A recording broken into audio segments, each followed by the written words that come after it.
The outlook wasn't brilliant for the Mudville Nine that the score stood 4-2 with but one inning more to.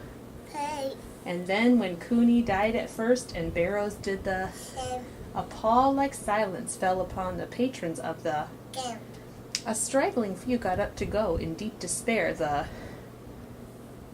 rest clung to the hope which springs eternal in the human. They thought, if only Casey could get but a whack at that. We'd put up even money now with Casey at the.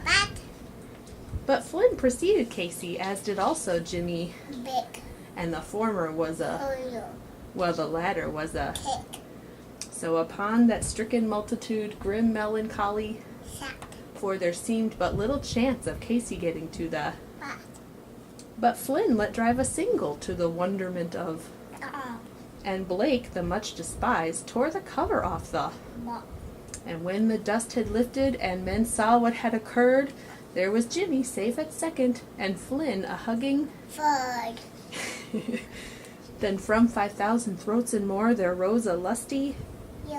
It rumbled through the valley, it rattled in the.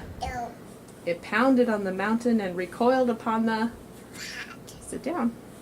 For Casey, mighty Casey, was advancing to the. There was ease in Casey's manner as he stepped into his. There was pride in Casey's bearing and a smile at Casey's. And when, responding to the cheers, he lightly doffed his hat, no stranger in the crowd could doubt 'twas Casey at the bat. 10,000 eyes were on him as he rubbed his hands with. 5,000 tongues applauded as he wiped them on his.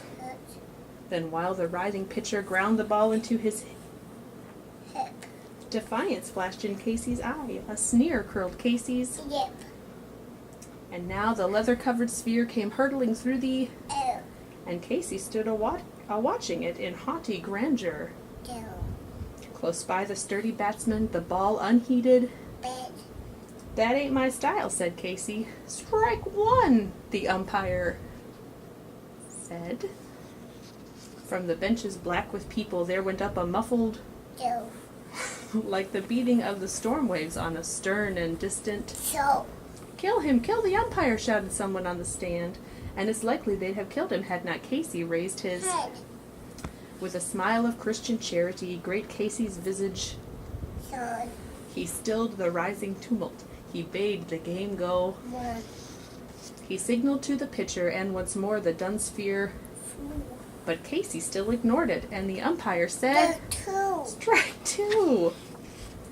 Fraud! Cried the maddened thousands, and the echo answered, Fraud. But one scornful look from Casey, and the audience was. They saw his face grow stern and cold. They saw his muscles. And they knew that Casey wouldn't let that ball go by. Again. The sneer has fled from Casey's lip. His teeth are clenched in hate. He pounds with cruel violence his bat upon the pit. And now the pitcher holds the ball, and now he lets it go. And now the air is shattered by the force of Casey's. Bow. Oh, somewhere in this favored land, the sun is shining. The band is playing somewhere, and somewhere hearts are. And somewhere men are laughing, and little children. But there is no joy in Mudville. Mighty Casey has. Very good. Say the end. Good job.